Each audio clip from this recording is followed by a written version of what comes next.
Señor, te doy muchísimas gracias porque tu presencia está aquí con nosotros. Gracias, Señor. Y cuanto más tu Espíritu Santo que está, Señor, en nuestras vidas. Tu Espíritu Santo, que seas tú el que selle las palabras que va a traer tu siervo en esta mañana, Señor. Señor, yo sé y entiendo que tú has puesto algo en su corazón especial para tu iglesia, la cual lo queremos recibir, Señor, estando expectante de lo que tú quieres hablar y decir en esta mañana, Señor. Yo bendigo, Señor Alonso, en estos momentos y te ruego que una doble porción de tu Espíritu Santo caiga como cayó sobre Eliseo, sobre la vida de Alonso, Señor, para que él pueda transmitir y expresar esa palabra viva y fresca para tu iglesia. En el nombre de Jesús. Amén. Muchas gracias, pastor, por la bendición. Que Dios te bendiga mucho. Buenos días, queridos hermanos. Hoy es día de bendición. Muy bienvenidos a todos. Hoy hay mucha gente por ahí que está celebrando y vemos muchas imágenes que celebran el día de la resurrección. Pero nosotros vamos a celebrar que Cristo resucitó hace 2000 y pico años y que está sentado a la diestra de Dios Padre y que Él hizo la obra perfecta por cada uno de nosotros, porque Él es el que le quitó el acta que nos declaraba culpabilidad a cada uno de nosotros. Y Él venció toda potestades y huestes de maldad para arrebatar el acta, para que todo aquel que creamos podamos tener vida y vida en abundancia. Eso es lo que nosotros tenemos que celebrar, hermanos. Y con este mismo sentir, hermano, yo os voy a llevar a la palabra en Mateo.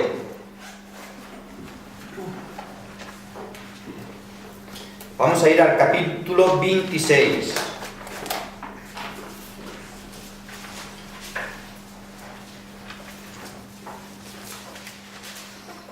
Y vamos a leer del verso 14 al 25. Mateo, capítulo 26. Verso del 14 al 25. ¿Lo tenemos, hermanos? Dice, entonces uno de los 12, que se llamaba Judas Iscariote, fue a los principales sacerdotes y les dijo, ¿qué me queréis dar? Y yo os lo entregaré. O sea, la pregunta es, ¿qué me queréis dar? Vemos como Él no exige nada.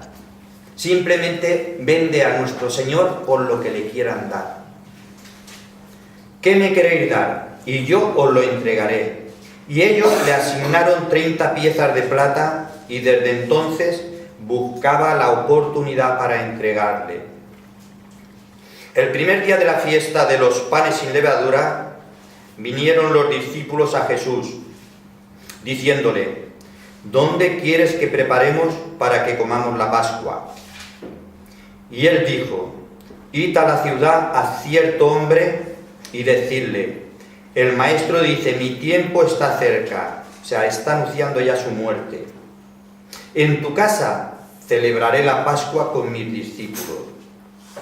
Y los discípulos hicieron como Jesús les mandó y prepararon la Pascua. Cuando llegó la noche, se sentó a la mesa con los 12, y mientras comían, dijo, de cierto os digo que uno de vosotros me va a entregar. Y entristecidos, en gran manera comenzó cada uno de ellos a decirle, ¿soy yo, Señor? Entonces él respondiendo dijo, el que mete la mano conmigo en el plato, ese me va a entregar. A la verdad el Hijo del Hombre va según está escrito de él. Mas hay de aquel hombre por quien el Hijo del Hombre es entregado. Bueno le fuera a ese hombre no haber nacido. Entonces respondiendo Judas, el que le entregaba, dijo, ¿soy yo, maestro? Y el Señor le dijo, tú lo has dicho. Hasta aquí la palabra. Señor y Padre, gracias, Señor, porque en esta mañana, Señor, podemos recordar tu muerte y resurrección, Señor. Gracias, Señor, por ese precioso milagro que tú hiciste, Señor, por ese sacrificio, Padre, por cada uno de nosotros, Señor. Gracias, Señor, porque pudimos ver tu hermosura, tu majestad, tu amor, tu humildad, Señor, y cómo tú te hiciste siervo por cada uno de nosotros, Señor. Así es. Sin ser merecedores, Señor, pero tú viniste a servirnos.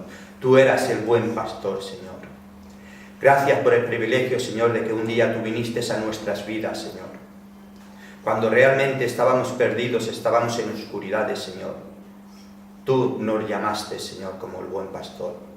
Y por eso en esta mañana, Señor, queremos doblar nuestras rodillas delante de ti, Señor, para decirte, Padre amado, gracias por lo que tú hiciste, Señor. Gracias, Padre. Yo en esta mañana, Señor, también te doy gracias por cada uno de mis hermanos aquí presentes, Señor, y te pido una bendición para cada uno de nosotros, Señor. Padre, que esta palabra, oh Dios, que tú has puesto en mi corazón, Señor, pueda ser de bendición, Señor. Sí, sí. Que podamos ver, Señor, la obra perfecta que tú hiciste, Señor, para cada uno, que aquel crea pueda tener vida y vida en abundancia. Sí, Gracias te doy, Padre, en el nombre de Jesús. Amén.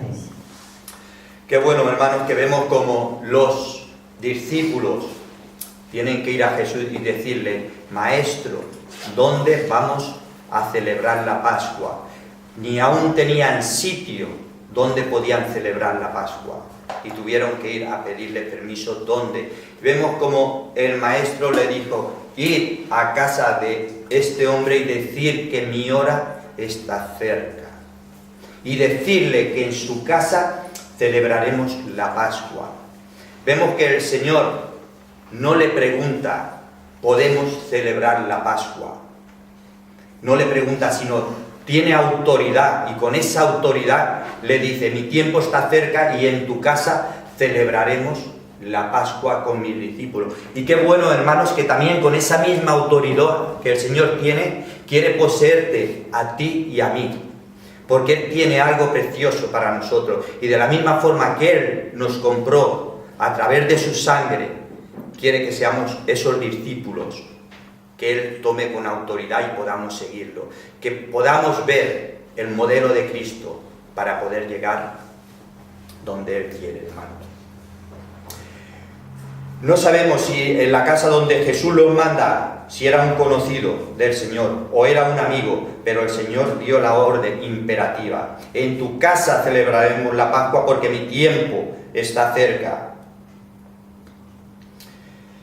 El verso 20 dice, cuando llegó la noche, se sentó a la mesa con los discípulos y mientras comía, le dijo, de cierto os digo que uno de vosotros me va a entregar. Yo me imagino a los discípulos cuando Jesús le dijo, uno de vosotros me va a entregar. Cuando habían estado 3 años con el Señor, habían visto los milagros, habían visto los prodigios, habían visto sanidades, habían visto que muertos habían resucitado. Y ahora el Señor les dice, uno de vosotros me va a entregar. Yo creo que ahí habría una tristeza misma entre ellos de decir, ¿quién es el que te va a entregar, Señor? Porque vemos que realmente ellos en ningún momento habían dudado de Judas. Se ve que Judas, aparte de que era un ladrón y lo iba a entregar, lo hacía muy bien porque ninguno de los apóstoles había dudado de Judas. Señor, ¿quién de nosotros te va a entregar? El Señor con frecuencia les había dicho ya que el Hijo del Hombre tenía que ser entregado. Ya el Señor en otras ocasiones les había dicho, el Hijo del Hombre es necesario que sea entregado. Pero ahora, entristecido, le dice que uno de ellos le va a entregar. Y esto, hermano, qué bueno que podamos aprender para cada uno de nosotros. Porque aquí vemos con qué humildad el Señor, con humildad, con mansedumbre, con amor, no hay una acusación, sino uno de vosotros, no hay una mala mirada de reproche. Uno de vosotros me va a entregar. Aquí vemos, hermano, el amor, la humildad y la mansedumbre de Dios, que sabiendo quién era, que aparte de entregarle, estaba robando de la bolsa de los diezmos y de las ofrendas, no le reprocha nada, no le excluye de la cena que iban a hacer, no lo excluye de la cena, no le pone una mirada de reproche. Y ese es el ejemplo, hermano. Ese es el ejemplo a imitar, de que muchas veces, por cualquier cosa que nos pueden hacer, vemos cómo nos ofendemos, cómo nos ofuscamos, y el Señor sabía que le iban a entregar uno de sus propios discípulos, uno que había estado pasando fatigas con él, uno que había visto todas las señales y prodigios, y que ahora, sin haber pedido nada, simplemente ¿qué me vais a dar?, esa persona iba a entregar al Señor para que muriera en la cruz. Podemos observar también los sentimientos de los discípulos. En esta ocasión, como dice el versículo 22, los mismos discípulos, ¿soy yo, Señor?, estaban entristecidos por la incertidumbre de no saber quién le iba a entregar. Tenían dudas. Ninguno de ellos había sospechado de Judas. Y se acordaban de las palabras que Jesús le había dicho abiertamente a ellos, de sus sufrimientos y de su muerte y resurrección en el capítulo, y lo podemos ver en el capítulo 16, del 21 al 23 de Mateo.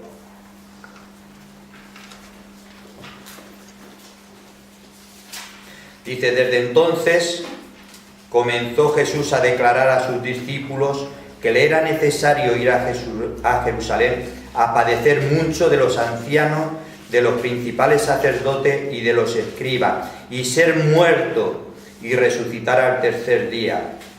Entonces Pedro, tomándolo aparte, comenzó a reconvenirle diciendo, Señor, ten compasión de ti, en ninguna manera esto te acontezca. Vemos como el Señor mucho antes ya le estaba avisando de lo que era necesario que él tenía que padecer, pero no sabían el motivo, pero ahora sí que sabían que había uno de ellos, el cual le iba a entregar. Y ahora el Señor les dice, vosotros, uno de vosotros me va a entregar, ¿soy yo, Señor? Y Dios tuvo que decir, Jesús, el que mete la mano conmigo en el plato, ese me va a entregar. Verso 24. Dice, a la verdad el Hijo del Hombre va según está escrito de él, mas hay de aquel por quien el Hijo del Hombre es entregado, bueno le fuera no haber nacido.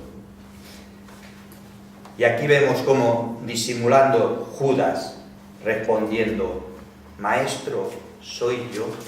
Maestro, soy yo. Tú lo has dicho. Aquí vemos que Dios no lo acusó, le dijo, tú lo has dicho. Él mismo tuvo que acusarse. Después de la cena, después de la participación del pan y del vino, el Señor, habiendo anunciado su muerte y resurrección en el verso 30, y hubieron cantado el himno. Haber cantado el himno significa que realmente los judíos, cuando celebraban la Pascua, siempre recitaban el Salmo del 118 al 123, que era lo que era la salida de Egipto, la libertad que Dios había dado de la salida. Y dice que después de haber cantado el himno, salieron al monte de los olivos y el Señor les anuncia, todos vosotros os vais a escandalizar. Vosotros os escandalizaréis esta noche, porque escrito está, heriré al pastor de las ovejas y las ovejas serán dispersadas. Qué bueno que vemos que aquí, en esto, el Señor le está citando Zacarías, que es la profecía que ahora se va a cumplir, que está en Zacarías 13:7. Heriré al pastor y las ovejas serán dispersadas. Pero después que haya resucitado, aquí le dice el Señor, después que haya resucitado, iré delante de vosotros a Galilea. Después que haya resucitado, iré de vosotros. Les está anunciando, voy a morir, pero voy a resucitar. Y como pastor voy a ir delante de vosotros a Galilea, porque quiero seguir pastoreándoos. Jesús les está diciendo las pruebas que tanto Jesús como ellos van a pasar en estos momentos. Y les está anunciando las pruebas que iban a pasar. Les está diciendo la desbandada que se iba a producir ante ellos, que todos se iban a escandalizar de él, que no iban a tener suficiente valor ni fe para afrontar las pruebas que le venían. De la misma forma que le recrimina, vemos como Dios les da la consolación. No solo les recrimina, que luego vemos como seguidamente les da la consolación. Después que haya resucitado, iré delante de vosotros a Galilea. Aunque vosotros me abandonéis, yo no os abandonaré. Aunque caigáis, yo me preocuparé de que no quedéis caídos. Porque yo soy el buen pastor, y el buen pastor su vida da por las ovejas, hermanos. La respuesta de Pedro, aquí vemos cómo después de que el Señor está hablando, vemos la respuesta de Pedro. Señor, yo no te negaré. Señor, aunque todos estos te nieguen, aunque todos estos se escandalicen, Señor, yo, Pedro, yo no te negaré. Aunque yo tenga que morir, Señor, yo no te negaré. Pero Jesús le tiene que decir: Pedro, antes que el gallo cante, tú me negarás 3 veces. Antes que el gallo cante, me negarás 3 veces. Pedro en este momento tenía seguridad, creía tener seguridad, porque aún no había llegado las pruebas, aún no habían llegado las pruebas y al maestro todavía lo tenían con él. Esa era la seguridad que todavía tenía Pedro, que el maestro aún estaba con ellos. El Señor le estaba anunciando su muerte y Pedro y los apóstoles no eran todavía conscientes de lo que el Señor les estaba hablando, hermanos. Ni Pedro ni los apóstoles habían entendido el propósito que Jesús tenía, y el propósito que Jesús tenía era lo que tenía que cumplir aquí en la tierra. Pedro está seguro Pedro está seguro de sí, de que él no lo iba a abandonar como el resto de los apóstoles. Yo, Señor, aunque todo esto trompiece, yo no, aunque me cueste la muerte. Como siempre, aquí podemos ver a un Pedro seguro de sí mismo, un Pedro autosuficiente, un Pedro que el primero que hablaba era él, yo. Pero vemos como esa seguridad, el que se cree que está fuerte, que piense y mire de no caer. El que se cree que puede contra cualquier situación como Pedro, pero las situaciones muchas veces, hermanos, tenemos que ponerlas delante del Señor, porque las situaciones, cuando vienen las pruebas y no podemos por nosotros mismos, tenemos que buscar la dirección de Dios, tenemos que ponerlas delante del Señor, porque dice que con el Señor todo es posible, sin el Señor nada. Por eso todo lo puedo en Cristo que me fortalece, hermano. El Señor le tiene que decir: tú me negarás, tú estás en peor situación que el resto, porque el resto por miedo se irán, pero tú me negarás, y me negarás 3 veces. Tus compañeros, tus hermanos se irán por miedo y irán en desbandada, pero tú me negarás. Si Pedro hubiese tenido temor y temblor, le hubiese dicho o le hubiese pedido al Señor: Señor, fortalécenos. Señor, danos gracia para que nuestra fe no nos falte. Señor, fortalécenos para que en estos momentos de angustia no te podamos negar. Pero Pedro iba en sus fuerzas. Y hermano, en nuestras fuerzas, por nuestras fuerzas, nada podemos hacer. Si no cogemos y nos ponemos delante del Señor, por nuestras fuerzas vamos a flaquear siempre. Y esto es lo que le pasó a Pedro. Por sus fuerzas se sentía seguro, pero cuando llegó la hora, cuando llegó la prueba, se derrumbó. El que piense que está firme, hermano, mire que no caiga. Versículo 55-56 dice: los que prendieron a Jesús le llevaron al sumo sacerdote, a Caifás, donde estaban reunidos los escribas y los ancianos. Vemos como una vez han prendido a Jesús, que Judas lo ha vendido, lo llevan al sumo sacerdote donde estaba Caifás. Mas Pablo le seguía, dice que le seguía de lejos. Tenía miedo. Ya no le seguía de cerca, ya no iba buscando a su maestro, ya por si tenía que correr, se alejaba que se lo llevara. Vemos como realmente el miedo de Pablo le paralizaba. Parece que se avergonzaba del Señor, iba a la retaguardia. Pero hay una cosa que muchas veces, el morbo de qué va a ocurrir, nos mete en la boca de Satanás. Y eso es lo que le pasó a Pedro. Fue siguiéndolo de lejos hasta llegar al patio de Caifás para ver qué hacían con el Señor. ¿Y qué hizo? Se sentó con la guardia a calentarse. Y aquí vemos la debilidad. Cuando sale la primera sirvienta y dice: tú eres uno de los discípulos de Pedro. Vemos cómo le dice: tú eres. Y la primera mentira de Pedro: yo no sé nada. Mujer, tú no sabes nada. O sea, como diciendo: ¿qué estás diciendo? ¿Qué estás diciendo de mí si tú no me conoces? Yo a esa persona no la conozco. Vemos la primera negación y la primera mentira de Pedro. Seguidamente vemos cómo sale otra sirvienta. Dice: tú ibas con Jesús. Y Pedro tiene que decir: yo no conozco a ese hombre. Lo estaba viendo, sabe que estaba delante de Caifás y le estaba negando. Yo no conozco a ese hombre. Y la tercera vez dice que Pedro juró y maldijo, negó por tercera vez a Jesús. Pero qué bueno que lo que Cristo le había dicho, lo que Cristo le había predicho, en ese momento cantó el gallo. Y entonces él se acordó de la palabra, de lo que Jesús le dice, que lloró amargamente. Ahí hubo un arrepentimiento genuino. Dice que lloró amargamente, pero me gusta más como lo dice Lucas. Dice que saliendo Jesús al patio, miró a Pedro. Esa mirada que el Señor le dio a Pedro lo derrumbó.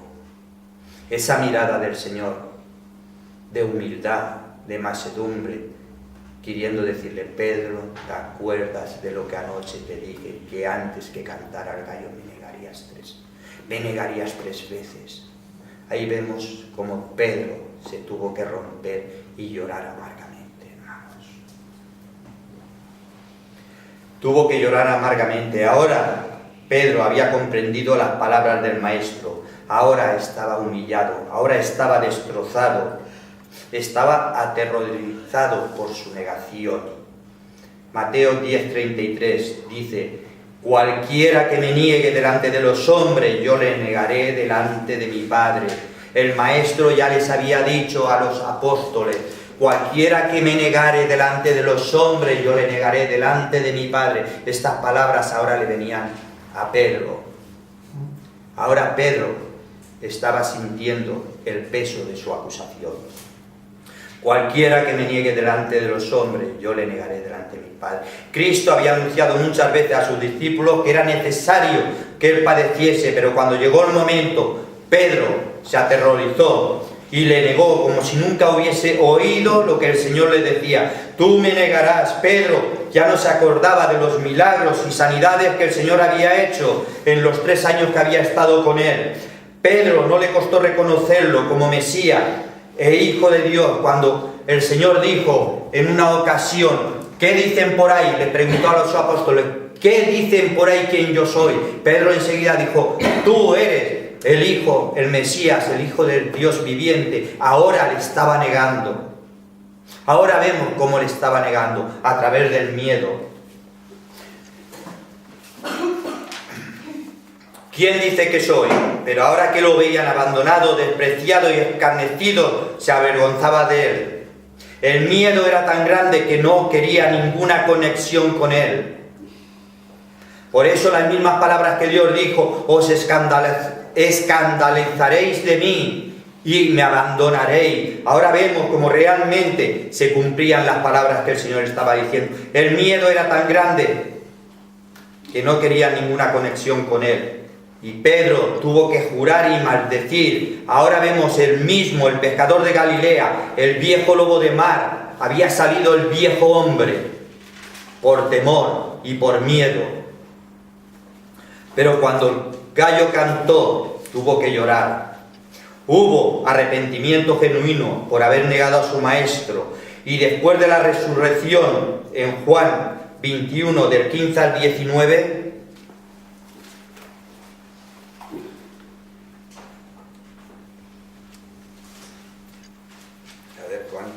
Juan, que me han quitado el libro de Juan de la Biblia. 21, 19.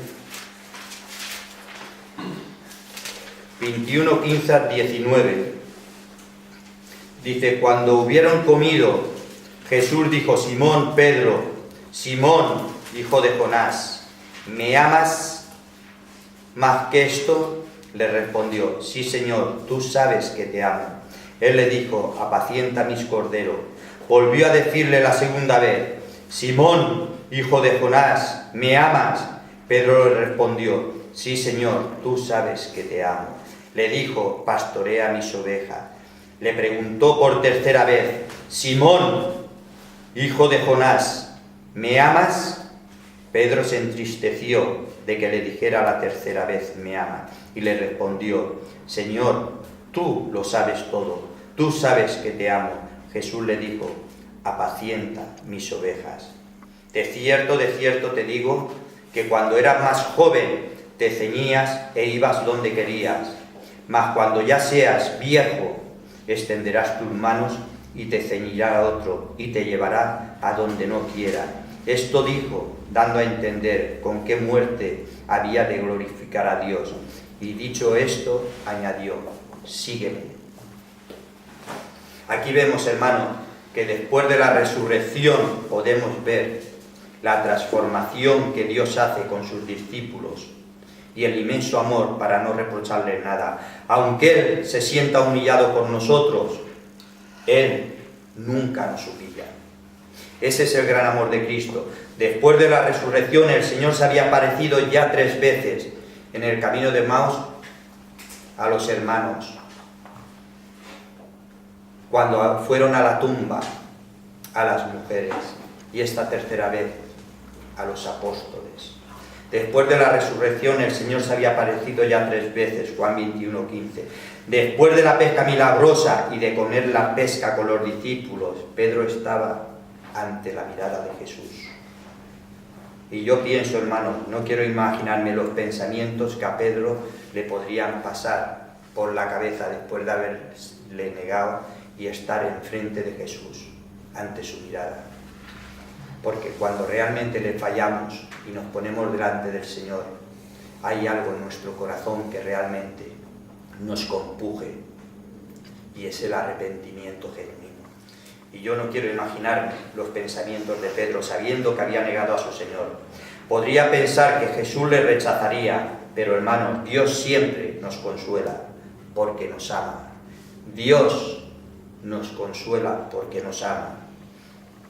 Pedro ya había llorado abundantemente su pecado, por eso el Señor no le recuerda nada de su negación, pero aquí sí que quiere oír la confesión de Pedro. Y por eso 3 veces le repite, Pedro, ¿me amas? Pedro, ¿me amas?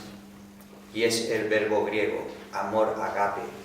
Es un amor de calidad, es un amor superior. Es el amor que se ofrece hasta a los que te hacen el mal.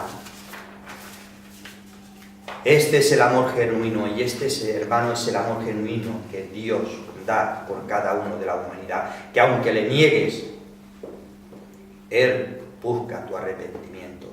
Podemos negarle, pero Él siempre está esperando que nosotros volvamos a Él. Él siempre está esperando que nosotros demos el paso de arrepentimiento para volvernos a coger el mano. Es como si le dijera a Pedro, Pedro, tengo motivos para sospechar de tu amor, porque si me amaras, no te habrías avergonzado de mí, de confesar que eras mi discípulo cuando yo estaba en mis sufrimientos. Si me amas, Pedro, dame una prueba. Es como si el Señor le estuviera preguntando, si me amas, dame una prueba y lo pasado queda olvidado. Dios tenía un propósito con Pedro, igual que lo tiene contigo y conmigo, hermanos. Dios tenía el propósito con Pedro, igual que lo tiene contigo y conmigo. Por eso, antes de encomendarle el cuidado de sus corderos y de sus ovejas, por tercera vez le pregunta, Pedro, ¿me amas? Porque Dios ama a su grey, Dios ama a sus ovejas y quiere asegurarse en qué mano las deja, porque quien no ama a Cristo nunca puede amar las almas de los hombres ni el ministerio de Dios. El que no ama a Cristo no puede amar el ministerio de Dios. Cuando imitamos el amor de Dios en nuestras vidas, Él va a hacer que nuestra carga, hermanos, pueda ser ligera. Pero tenemos que imitar a Dios. Primera de Pedro 5, 2, 4 nos dice: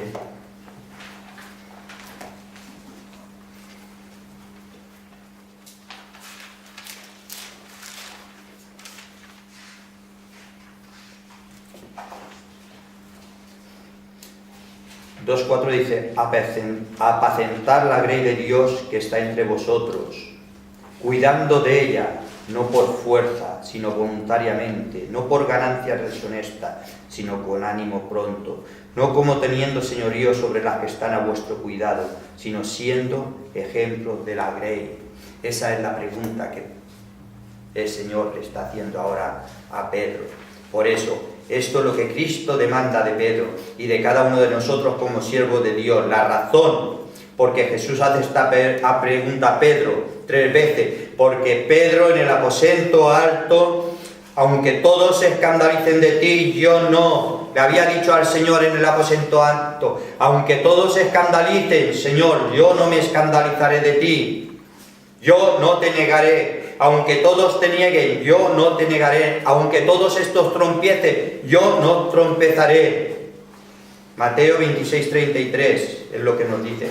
Pedro se había considerado, hermano, mejor y más amante del Señor que el resto de los discípulos. Él se había sentido superior. Por eso cuando dice el Señor que todo le va a abandonar, él se pone como ejemplo: yo no.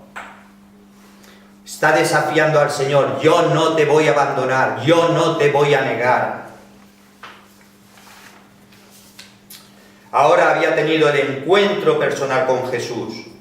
Ya no era Simón, después de la pesca milagrosa, después de que se enfrenta después con la mirada de Jesús. Ahora, en Galilea, tiene ese encuentro personal con Jesús. Ya no era Simón el Pedro renovado, el que ahora conocía el costo de seguir a Jesús. Ya no era el joven orgulloso que se ceñía, iba donde quería. El Señor ahora le estaba mostrando el costo que iba a pagar por el ministerio de Dios. El Señor le estaba mostrando el costo que iba a pagar por ser su discípulo, con la seguridad de que ahora Pedro no le iba a fallar.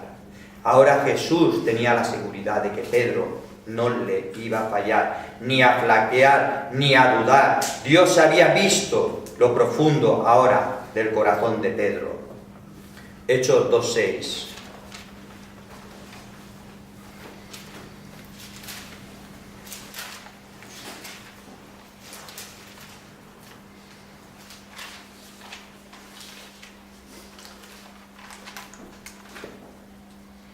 Dice, Hechos 2:6.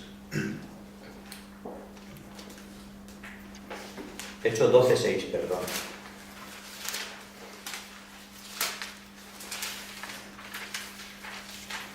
Dice, y cuando Herodes le iba a sacar aquella misma noche, estaba Pedro durmiendo entre 2 soldados sujetos con 2 cadenas, y los guardas delante de la puerta custodiaban la cárcel.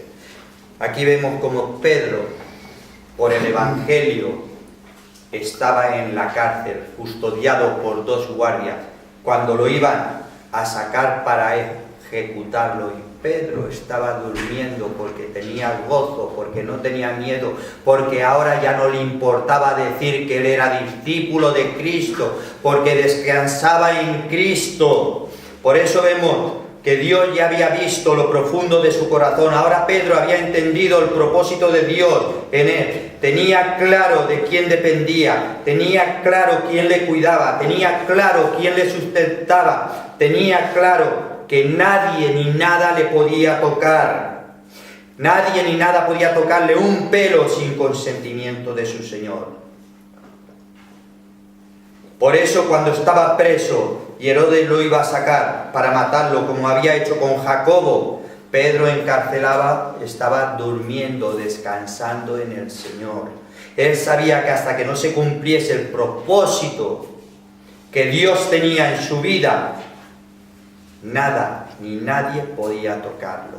Ahora Pedro tenía la firmeza y estaba cimentado en la fe de Cristo. Sabía que nadie podía tocarle un pelo sin consentimiento de lo que Dios quisiera. Y hermano, y es que somos los instrumentos de Dios y nadie nos puede tocar, y estamos como instrumentos para la obra de Dios.